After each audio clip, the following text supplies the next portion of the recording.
What up, people? Flash Notion here, back for another reaction to Star vs. the Forces of Evil.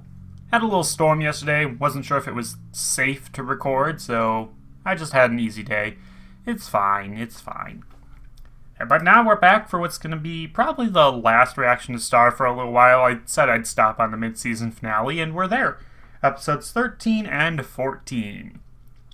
And yeah, I mean, where did we leave off?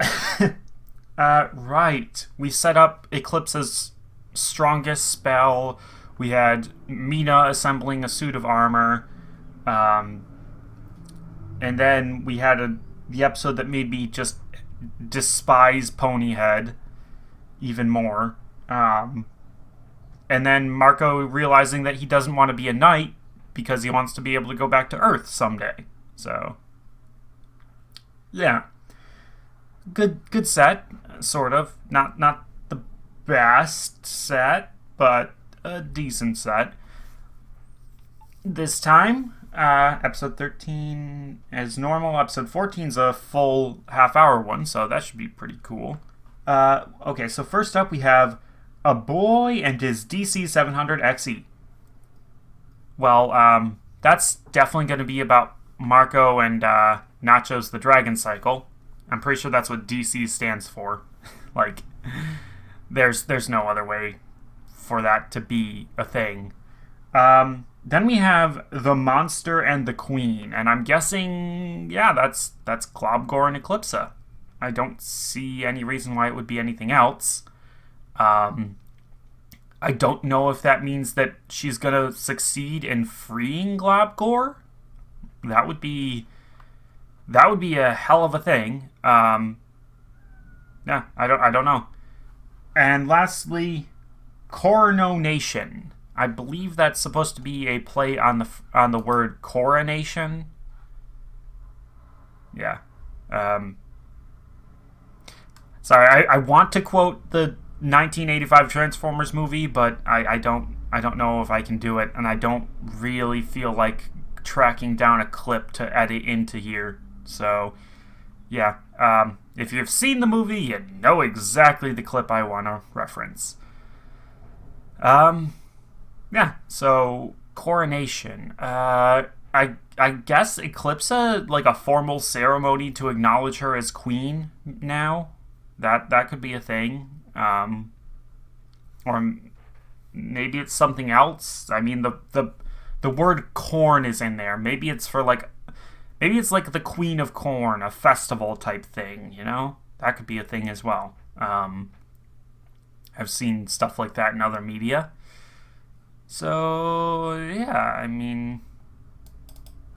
Let's get around to it, shall we? Dim the lights. Bring up the projector. And, get to it.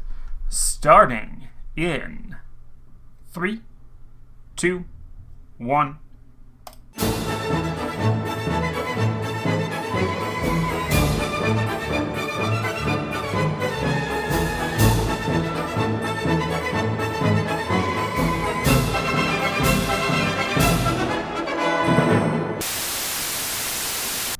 And we are back on YouTube. Okay. Well, where do we even begin? Chronological order, I guess, as we usually do. Okay, so the first one there with Tom and Marco. Nice little follow-up to a lot of things, actually.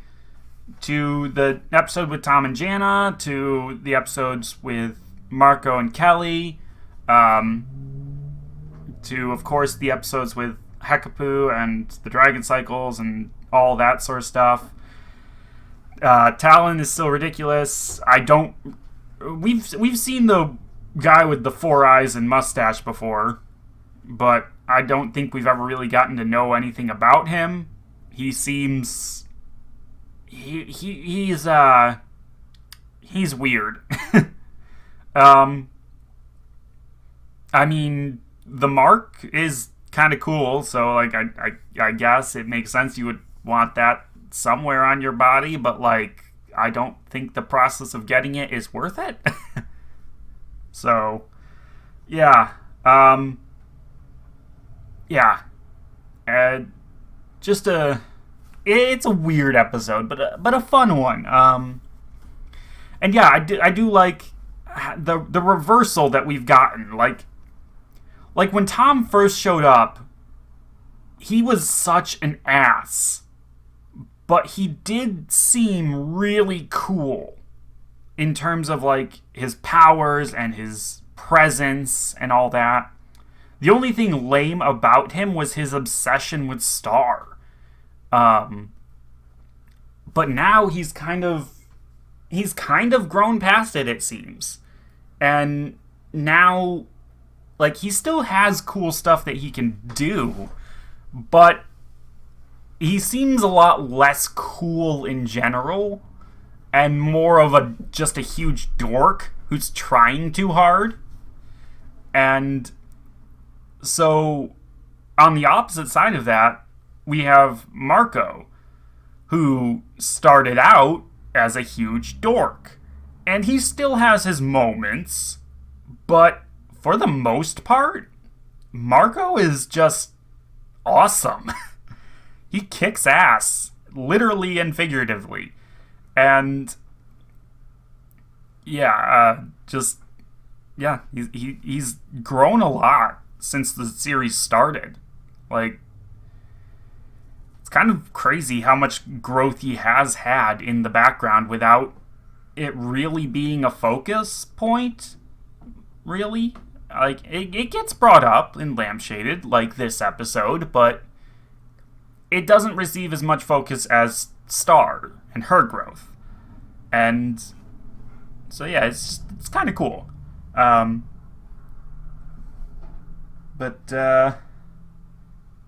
I mean, this episode's probably the least of the bunch. Marco and Tom, like, that episode didn't accomplish much of anything other than, I guess, more personal growth for Tom, which will probably be important later, but in terms of character stuff, not plot stuff. The next episode, though, oh boy. I want to take a look at Globgor's voice actor real quick. See if I know him from anything else. He was in Hotel Transylvania movie. Don't really give a shit about that. A lot of Spanish stuff, which makes sense with his voice.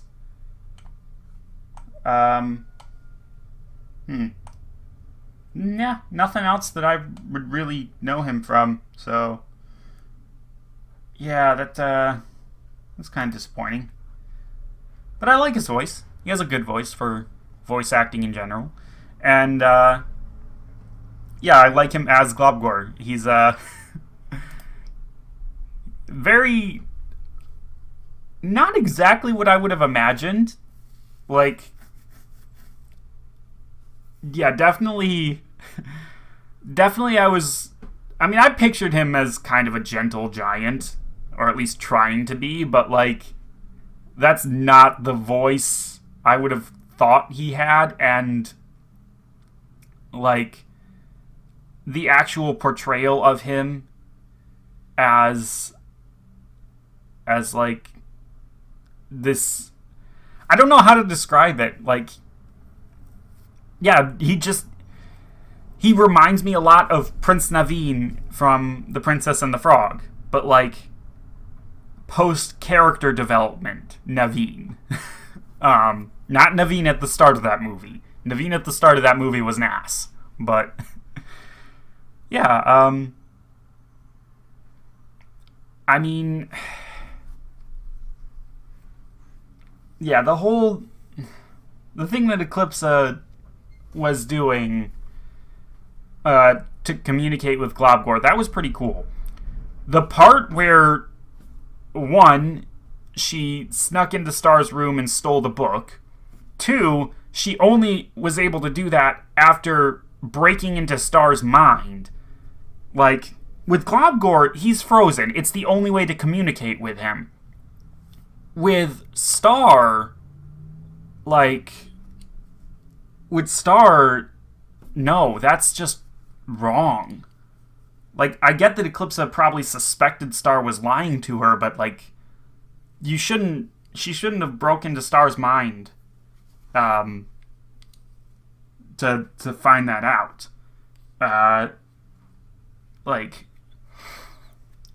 that's a thing you have to talk about. And I'm also a little bit frustrated, so to speak, that Eclipsa never brought up the fact that Star lied to her, because Star did.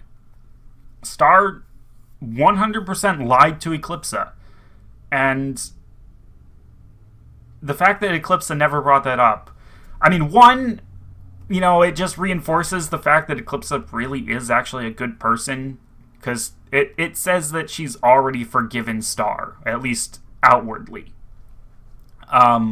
But yeah, I really feel like it should have been brought up. The whole thing there of Eclipsa trying to fix the book and bring Globgor back, like, yeah, it's a messy situation, like, but I like the way it ended there with Globgor being like, honey, I want to be out, but, like, it's not actually going to work if you just free me and expect everybody to go along with it. It's not going to be a good situation. So I like the way that part resolved. Everything else is a little frustrating and a little rushed feeling. Honestly, I feel like that one also needed an entire half hour, probably. So, yeah, maybe we could have cut some episode from either this set or the last one or the one before that. Just, I'm sure there was an episode that wasn't needed. But,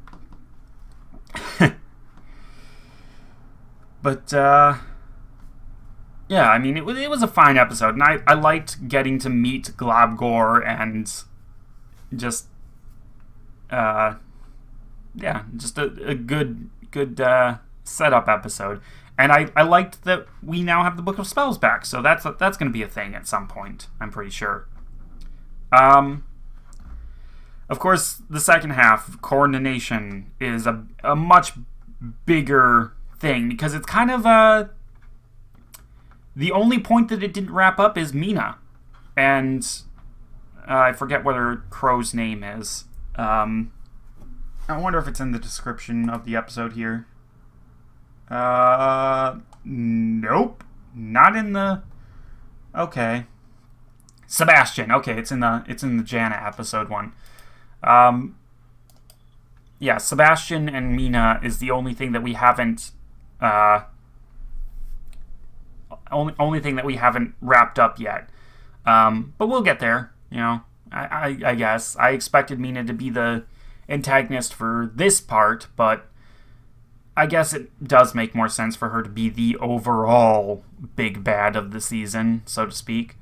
And yeah, fucking Romulus. That's...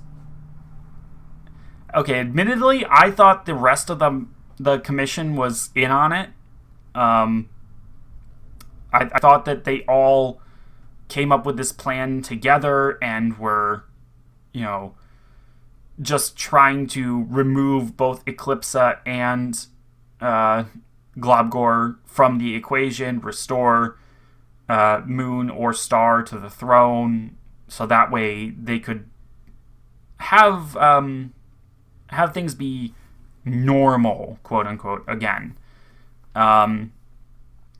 But no, apparently Hekapu and Omnitraxis were just, they were just being themselves.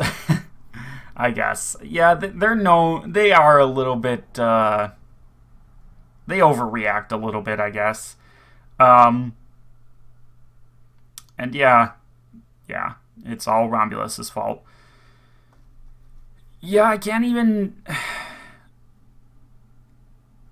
say I'm surprised. I pretty much, I suspected that if not the whole council, at least Romulus was part of, or was the one who freed Globgor just as soon as we saw it.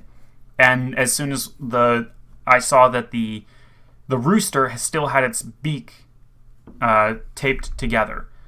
Because, yeah, as soon as I saw that, I knew it wasn't Eclipsa. So then, who would it have been? The only other person that we know of. Well, there were two possibilities. It was either Romulus and the Commission, or it was Mina. And the fact that nothing in the episode set up Mina, I guess, guaranteed that, yeah, it would be the Commission.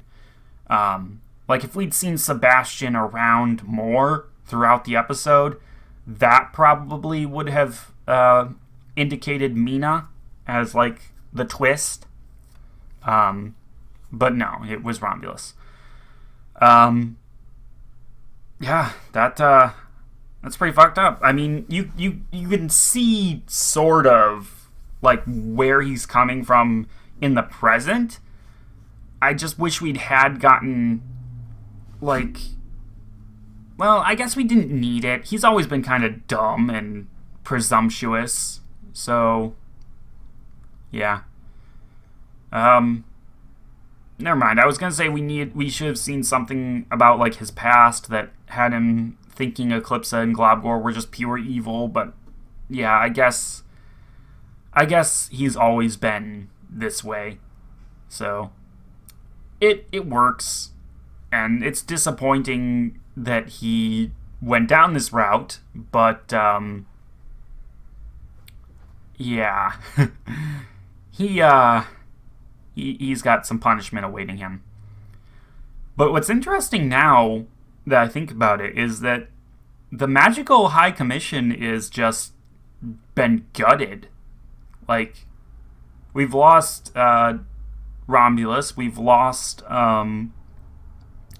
what's his name, the Goat Man, and like Moon doesn't seem to be involved with them anymore. Yeah, I don't know. Like, they're not gonna be much of a commission anymore. So like, either they need to recruit some new members, or the commission itself needs to be dissolved because there's not really any sense in keeping it if it's only just the two of them. Of course, something else that should now happen is that with Romulus being, well, exposed like this, there's a thing that tends to happen. I don't know if it in real life, but definitely in like fiction, where a law enforcement person is shown to be not on the up and up, whether it's a lawyer or a judge or sometimes even cops. Once they are exposed as having been criminal themselves, oftentimes their previous cases that they were involved in get re-examined. So what I'm saying is that everyone that Romulus has ever frozen should be released one at a time and properly given like a trial and like a investigation into why they were frozen to determine whether or not they deserved it. And I suspect if that were to be done, a large number of cases would turn out to be Romulus just being presumptuous. So that's a thing.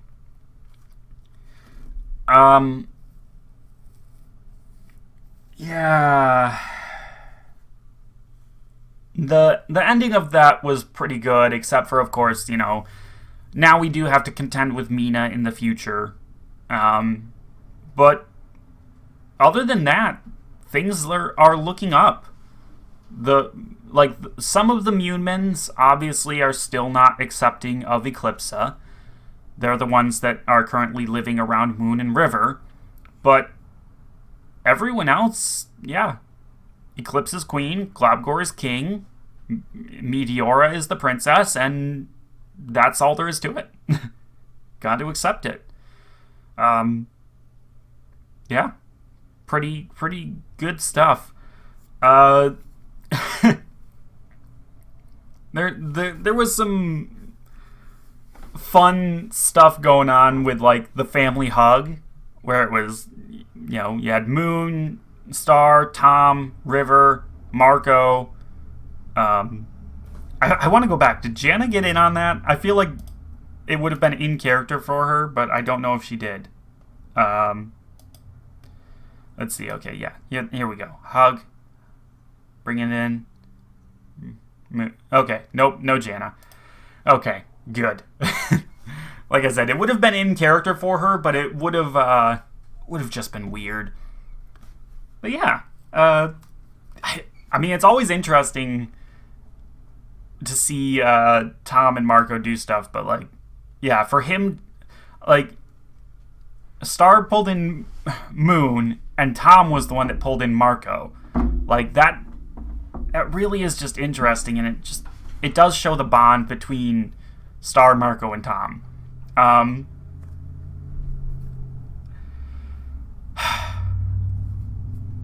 If this is gonna be weird, but, like, if these characters were older, like if they were in their 20s instead of in their teens, and if this cartoon had been made, 5 years later at most, I feel like there's a decent chance that it could end with them forming, what do they call it, a polycule? Just because, like, Star is close with both of them, and Tom and Marco are also very close. Like, I don't know if there is a proper way to end it without somebody's heart getting broken there, and, like, yeah, I don't want that to happen. I don't know if in universe they'd be accepting of it, but again, like, they're still teenagers, so I don't want it to end that way. That would just be weird. If they were older, I could see it happening. But because they're still teenagers, I don't know. Maybe that's just me being still a little... Like, I'm not that old, but, like, maybe that's just me being, a little old-fashioned, behind the times. Like, I don't know. I mean, I was in high school and I was there were trans kids and gay kids and, like, everything was still new, but, like, people like that were accepted. I don't know. Poly stuff, though, for me growing up, was still one of those things where it's, like, a little out there. Like, I think nowadays it's a bit more accepted, but I guess it's still one of those things where, like, outside of shipping, you don't necessarily see it accepted a lot of times. Which is, I don't know. I mean, yeah, I don't know. I don't have experience necessary to say whether or not it should be. Like, I want to say that, as long as everybody loves each other equally, there's no problems, really. I mean, it doesn't even have to be, like, perfectly equally. You can love someone else a little bit more, but, like, I don't know. Like, people are capable of loving more than one person. It's just... Yeah, I don't know.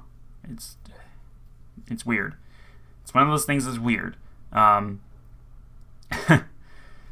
But, yeah. Enough about that bullshit and me being confused and confusing and all that. Uh, the episode itself was good. The resolution of it was pretty good. I'm interested to see where it goes from here because Star should be done now. She should be done helping Eclipsa. But what does that mean for her? Is she gonna move over and stay with Moon and River? Is she going to continue staying in Monster Castle there, but not help with Eclipse's stuff? Maybe she and Marco go back to Earth now, or maybe she goes to live with Tom. I don't know. I do not know, but I feel like it's gonna be one of those things. I just don't know which one. Wow. Remember where the series started? Where it was just like, oh yeah, Star's a problem princess. We gotta send her to Earth so that way she can learn some manners like Thor. And now look at it. I love when series do this sort of stuff. And I can't state that enough. I feel like I've stated that in plenty of previous videos, but I can't state it enough. I love when series evolve like this, where they start out with a premise that's so simple, possibly even silly, and then they just grow into something crazy and epic and full of world building, and it's so much fun. Well, I guess that's going to be the end of it for this time around. As curious as I am to see what is going on with Mina, yeah, it's time I got back to Soul Eater. So that'll be the next video. More Soul Eater. Yay! But for right now, that's going to be it. So, until then, bye-bye!